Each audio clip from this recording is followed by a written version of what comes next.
আজ হরিশপুর থেকে কলকাতা যাওয়ার সময় মোহাম্মদবাজারের সোতশাল বাস স্ট্যান্ডের কাছে একটি স্টেট বাস জাতীয় সড়কের পাশে ড্রেনে নেমে যায়।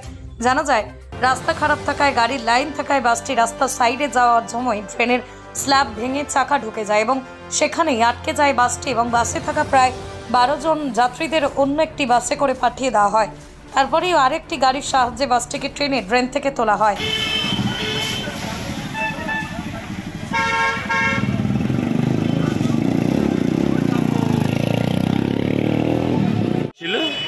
এখানে গাড়ি খারাপ হয়েছিল, রাস্তা প্রচুর জাম ছিল, ডান দিক দিয়ে যেতে গেছি, বোঝা যায়নি, ওখানকার স্ল্যাবটা ভেঙে গেছে, এটাই আর কি। আচ্ছা, কোথা থেকে কোথায় আসছিল গাড়িটা? কোথা থেকে কোথায় যাচ্ছিল? কলকাতায় যাচ্ছে।